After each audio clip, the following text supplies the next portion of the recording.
आदरणीय दर्शकवृन्द नमस्कार। मानववादी समाज सोच नेपालको प्रस्तुति कार्यक्रम सोचमा म सञ्जय खड्का यहाँको हार्दिक स्वागत गर्दछु।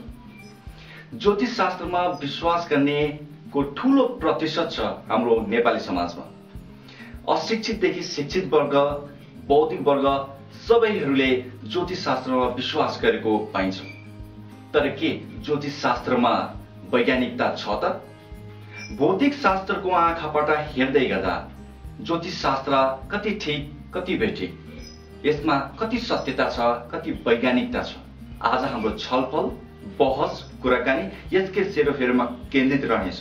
यसका लागि हामीले आमन्त्रित गरेका छौं त्रिभुवन विश्वविद्यालय कीर्तिपुर स्थित भौतिक शास्त्र केन्द्रीय विभागमा अध्यापन गर्दै आउनुभएका वरिष्ठ भौतिक शास्त्री तथा प्राध्यापक डाक्टर उदयराज खनालज्यू। कार्यक्रममा यहाँलाई स्वागत छ। धन्यवाद। हाम्रो नेपाली समाजमा अहिले पनि बिहान उठ्ने बित्तिकै राशिफल हेरेर दिनचर्या सुरु हुन्छ, यस्तो पाइन्छ। हजुरको आजको दिन बिहान राशिफल हेरेर सुरु भयो कि भएन? अब राशिफल भन्दाखेरि त्यो अखबारमा आउने यसो हेरेर मलाई त एउटा यो मनोरञ्जनको किसिममा त्यसमा विश्वास भन्दा पनि के लेख्दा रहेछन् आज भनेर त हेर्छु। त्यसमा चाहिँ नि तिनीहरूले भनेको जम्मै चाहिँ नि त्यो विश्वास गर्ने किसिमले हेर्दैन। जस मनोरञ्जनका लागि यसो हेरौँ त के रहेछ भनेर कहिले कहिले हेरिन्छ। हजुरलाई तपाईँको आफ्नो राशि थाहा छ? मेरो राशि थाहा छ। कुन राशि हो यहाँको? मेरो धनु हो। धनु। मैले यसो अलिकति आज कलेक्सन काटेर लेखेको थिएँ। जस्तो यो कान्तिपुरमा हजुरले धनु भन्नुभयो, धनुमा भाग्य वृद्धि लेखेको रहेछ। के पाउनु भयो आज भाग्य वृद्धि भने जस्तो? होइन, त्योभन्दा त्यो यिनीहरूको मैले नै अध्ययन गरेको छु। कतिवटा शब्दहरू छन् है, तिनीहरू शब्दलाई चाहिँ नि ऱ्यान्डमली विभिन्न यो 12वटा राशिमा चाहिँ नि घुमाइराखेको हुन्छ। हजुर हजुर। र एउटा अखबारको हेर्नु हो भने अर्को अखबारकोसँग फरक खान्छ। मैले अर्को यहाँ छ नयाँ पत्रिकामा धनु के लेखेका छन् भने वाद विवाद। तपाईँको कान्तिपुरमा भाग्य वृद्धि, नयाँ पत्रिकामा वाद विवाद। आज झगडा भयो त? झगडा भन्दा घरमा बस्दा कुराकानी कहिले ठुलो स्वर केही त भइहाल्छ। यिनीहरूको त्यो जनरल कुरा नै लेख्छन्, सधैँ घट्ने कुराहरू नै लेख्छन्, त्यसैले सबैलाई मिल्ने किसिमले लेखिराखेको हुन्छ। भौतिक शास्त्रको आँखाबाट हेर्दै गर्दा ज्योतिष शास्त्र वैज्ञानिक देखिन्छ कि अवैज्ञानिक देखिन्छ? अब यो ज्योतिष शास्त्र भन्दाखेरि दुईटा हामीले भेद गर्नुपर्छ जस्तो लाग्छ। अङ्ग्रेजीमा छुट्टेको छ।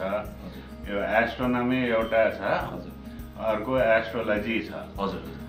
एस्ट्रोनमी चाहिँ नि विज्ञान हो। हेर्नुहोस्, ताराहरूको गति हेर्ने, ग्रहहरूको गति हेर्ने, अध्ययन गर्ने, कता पुगेको छ, कुन गतिमा हिँडेको छ, कहाँ पुग्छ भनेर अध्ययन गर्ने चाहिँ नि त्यो विज्ञान हो। तर त्यसबाट चाहिँ नि हरेक व्यक्तिमा असर गर्छ भनेर जुन भविष्यवाणी गर्न खोजिन्छ त्यो एस्ट्रोलोजी, त्यसमा चाहिँ नि केही वैज्ञानिक आधार जस्तो देख्दिनँ म चाहिँ नि। तर हाम्रोमा चाहिँ नि के भइराखेको छ भने यो दुईटै भागलाई एकै ठाउँमा राखेर ज्योतिष भनेर चाहिँ नि, ज्योतिषमा नि विभिन्न क्षेत्रहरू छन्। गणित ज्योतिष भनेर जुन भन्छ त्यो चाहिँ नि एस्ट्रोनमी नै हो र त्यो चाहिँ नि वैज्ञानिकै छ। अर्को फलित ज्योतिष। तर फलित ज्योतिष चाहिँ नि त्यसमा चाहिँ नि केही विज्ञानको केही आधार चाहिँ नि देखिँदैन। जस्तो के भनिन्छ भने वैज्ञानिक आधार पनि छ भन्ने गर्छन् कतिपय ज्योतिषीहरूले। प्लानेटहरू छ, त्यसको ग्राभिटेसनल फोर्स छ, हामीलाई इफेक्ट पारिराखेको हुन्छ। कुन पलमा कुन टाइममा जन्मिँदाखेरि त्यसको प्रभावले गर्दा हाम्रो लाइफभरि प्रभाव पर्छ पनि भनिन्छ। यो कसरी, यसलाई कसरी हेर्ने? अब त्यस्तो चाहिँ नि एउटा म यहाँलाई साधारण उदाहरण दिन्छु।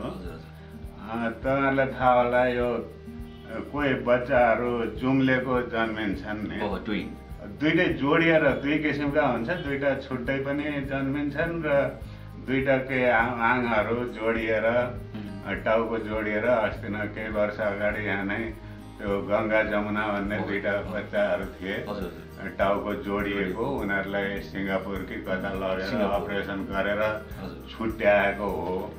अब यसो हेर्दाखेरि ती दुईटाको राशि त उही हुनु पर्यो, उही बेला जन्मेका हुन्। तर तिनीहरूको व्यवहार हेर्दाखेरि त्यही बेला म सम्झिन्छु तिनको आमाले चाहिँ नि भनेको एउटा चाहिँ नि एकदम शान्त छ केही चकचकै नगरी बस्ने, अर्को चाहिँ नि एकदम चकचकै भनेर भनेको पढाएको थिएँ त्यो बेला अखबारमा। इन्ट्रेस्टै फरक थियो त्यो। त्यसैले त्यो व्यवहारै फरक छ होइन। उही बेला जन्मेको व्यक्तिमा पनि सँगै जन्मेको व्यक्तिमा पनि त्यत्रो व्यवहार फरक हुन्छ भने तिनीहरूको भविष्य चाहिँ नि सबै उही हुनुपर्छ भन्ने त कुनै आधारै देखिँदैन जस्तो लाग्छ। अहिलेको इस्यु धेरै हाइलाइट भइराखेको छ। त्यो कुरोमा आदित्य दाहाल भन्ने व्यक्ति जुन एकजना छोटो बालक छन्, उसले भविष्यवाणी गरे, धेरै कुरा सही पनि हो, केही गलत पनि भयो, केही बेहुलीलाई प्रजाति बनिएको थियो भए पनि भनेर आएको छ। अनि धेरै मान्छेले चाहिँ त्यो आदित्य दाहाललाई चाहिँ चमत्कारिक, इट्स अ मिराकल, चमत्कार भनेर मानिरहेका छन्। एउटा विज्ञानको आँखाबाट हेर्दा त्यसलाई कसरी हेर्ने? अब यिनको मैले त्यति अध्ययन गरेको छैन, अलिकति त्यही अखबारमा पढेका सुनेको आधारमा हो। अब त्यसैले म त्यति यिनकै बारेमा कमेन्ट त नगरौँ है।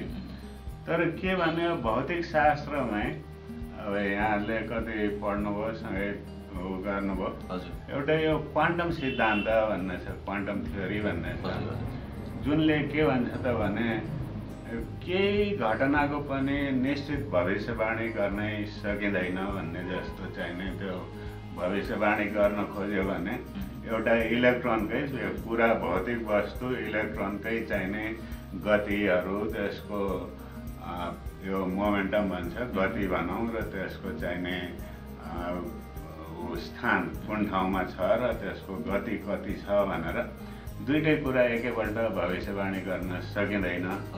केही पनि भविष्यवाणी गर्न खोज्यो भने त्यसमा चाहिँ नि थप घट भइराखेको हुन्छ। हामीले भविष्यवाणी गरेकै निष्कर्ष चाहिँ नि निस्किँदैन भन्ने त्यस्तो छ भने एउटा इलेक्ट्रोन, एउटा सानो कण इलेक्ट्रोनको लागि त त्यस्तो छ भने हामीमा त कति इलेक्ट्रोन छन्, अरू कति छ, तिनीहरूको आफ्नो अन्तर्क्रिया कति छन्, ती सबैको चाहिँ नि एकैचोटि भविष्यवाणी गर्न सकिन्छ भन्ने जस्तो मलाई लाग्दैन। त्यसैले म चाहिँ नि यो भविष्यवाणी भनेर सुन्दाखेरि चाहिँ नि अलिकति सतर्कै भएर चाहिँ नि त्यसको निष्कर्षहरू बुझ्न खोज्छु। हजुर, भनेपछि क्वान्टम फिजिक्समा तपाईँको एउटा कसैको पनि भविष्यवाणी गर्न सकिँदैन भन्ने छ। एउटा इलेक्ट्रोनको त गाह्रो छ भने हाम्रो लाइफकै भविष्यवाणी गर्नु यो विज्ञानसम्म देखिएन। तर अहिले कति धेरै मान्छेहरू, तपाईँको पढा लेखा मान्छेहरू पनि धेरै विश्वास गरेको पनि पाइन्छ, लामो ताती लाइन लागेको पाइन्छ, र तपाईँको भनेका कुरा 100% ग्यारेन्टी साथ भनेको हुन्छ भनेर ग्यारेन्टी पनि दिने गरिन्छ।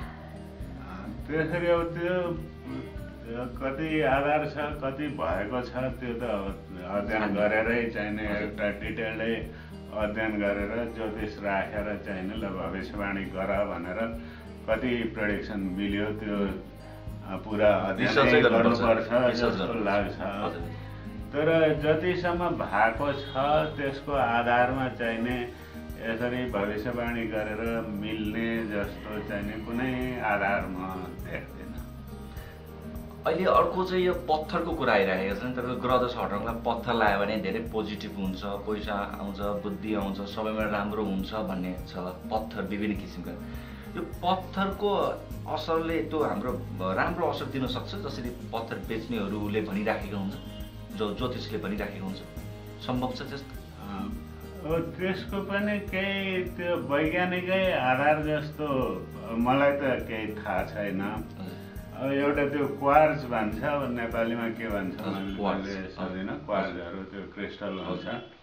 यो क्वार्जहरूका विभिन्न यस्ता क्रिस्टलका विभिन्न प्रपर्टीहरू छन्। अब हिरै भनौँ सबभन्दा सारो वस्तु हो, त्यसले जे पनि काट्न सकिन्छ, फोड्न सकिन्छ।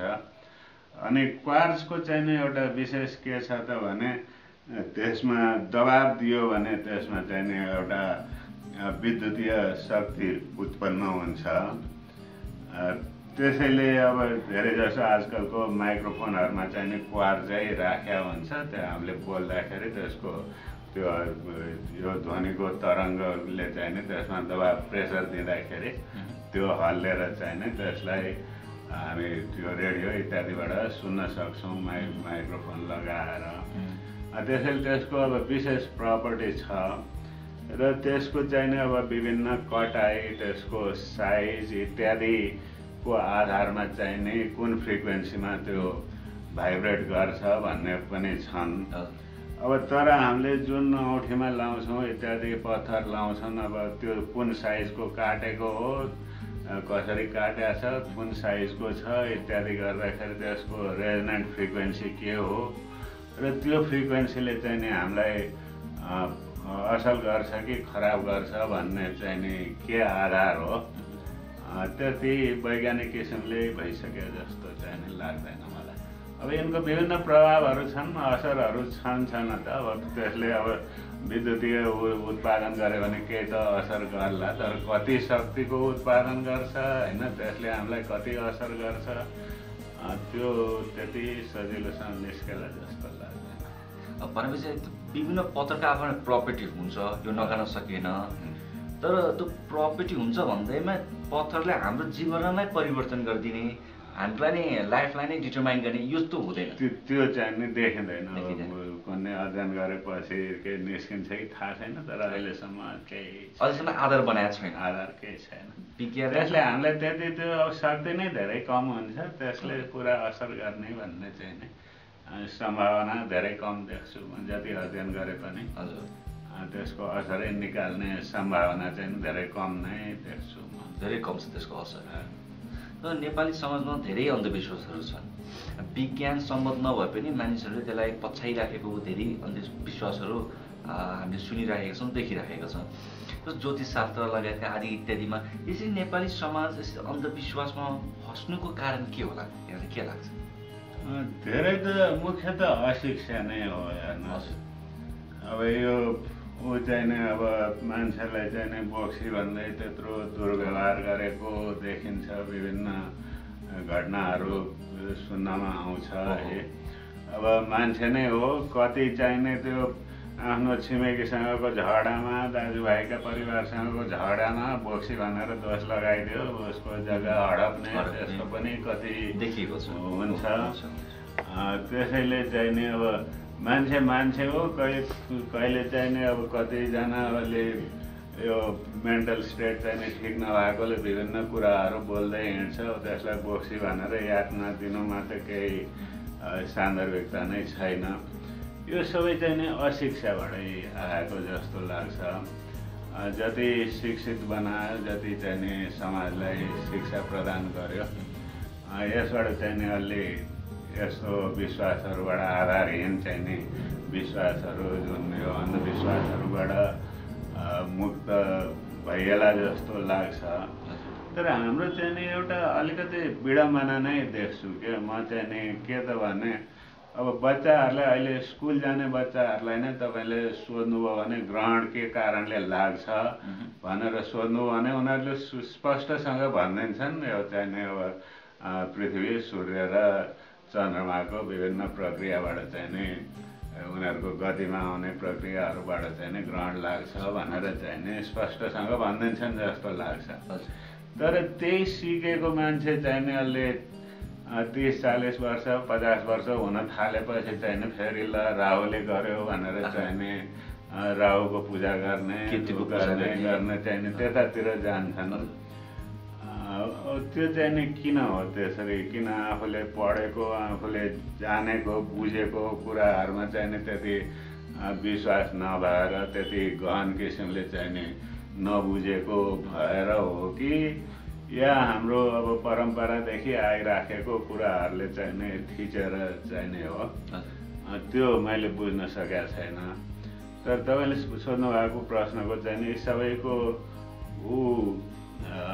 यस्ता अन्धविश्वासबाट मुक्ति पाउने एकै उपाय भने शिक्षा हो। शिक्षा राम्रो, विज्ञान शिक्षा चाहिँ नि एक किसिमले सबै सर्वसाधारणलाई, बच्चादेखि उसलाई चाहिँ नि विज्ञानको राम्रो शिक्षा दिन सक्यो भने यो चाहिँ नि घट्दै, स्वाभाविक रूपमै घट्दै जानुपर्ने जस्तो लाग्छ। भनेपछि शिक्षा महत्त्वपूर्ण कुरा हो र अन्धविश्वास हटाउनलाई शिक्षाले महत्त्वपूर्ण भूमिका खेल्न सक्छ। शिक्षा जति बढ्दै गयो अन्धविश्वासको दायरा घट्दै जान्छ भनेपछि वैज्ञानिक सोच पनि बढ्दै जानु पर्यो। अन्त्यमा के भन्न चाहनुहुन्छ? अन्त्यमा अब दर्शकहरू र विशेष गरेर युवाहरू र साना बच्चाहरू स्कुल जाने बच्चाहरूलाई चाहिँ नि म त्यही विज्ञानमा ध्यान दिउँ। विज्ञान चाहिने के त भने एक किसिमले सर्वव्यापी नै छ। जहाँ पनि अब गुरुत्वाकर्षण भन्यो, हामीले यहाँ पृथ्वीमा जस्तो गुरुत्वाकर्षण अनुभव गर्छौँ, चन्द्रमामा गयौँ भने पनि त्यही देख्छौँ।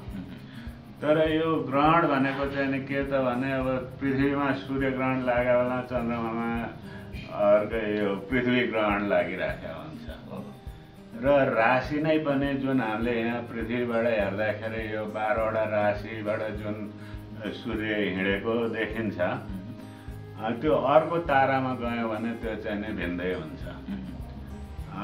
अब त यो अन्तरिक्षमा बास बस्ने पनि चलन आइसक्यो। अब मङ्गल ग्रहमै बस्ने योजना बनाउँदैछन्। त्यहाँ गयौँ भने त 2टा चन्द्रमा देख्छौँ। अनि यसको त हाम्रो त यो विज्ञान चाहिँ नि, जब विज्ञान चाहिँ नि न्युटनको ग्राभिटी यहाँ र चन्द्रमामा उही हुन्छ, तर चाहिँ नि अब यस्तो यो जुन विश्वास चाहिँ नि जुन विज्ञानमा आधारित छैन, त्यो चाहिँ नि ठाउँ ठाउँमा फरक हुने भयो। र त्यसैले यस्तो आधारहीन कुराहरूमा भन्दा विज्ञानमै ध्यान दिएर चाहिँ नि विज्ञानले के भन्छ त्यसको चाहिँ नि अर्थाउन खोजेर र नभएदेखि त्यसको सोधखोज गरेर त्यसमा अझ बढी जान्न खोजेर चाहिँ नि यो अन्धविश्वासहरूबाट मुक्ति खोज्नु नै बेस्ट जस्तो लाग्छ। भनेपछि सुनेको कुरामा विश्वास नगरिकन, आधारहीन कुरालाई विश्वास नगरिकन त्यसको आधार र कारणलाई खोजेर बुझ्दा मात्रै हामी सही ठाउँ पुग्न सक्छौँ। विज्ञानै त्यही हो। विज्ञान भनेकै चाहिँ नि धेरै खोज्ने नै हो है। खोजेर चाहिँ नि अब त्यसको आधारहरू भेट्टाउन सकियो भने किन त्यसको घटना भइरहेछ भन्ने कुरा बुझ्न सक्यो भने बेसिकली विज्ञान त्यही नै हो। कार्यक्रममा आइदिनु हो, महत्त्वपूर्ण विचार राखिदिनु हो, यहाँलाई धेरै धेरै धन्यवाद। यहाँलाई पनि धन्यवाद। यस्तो महत्त्वपूर्ण कुरामा मेरो विचार राख्ने मौका दिनुभयो, त्यसको लागि पनि धन्यवाद छ।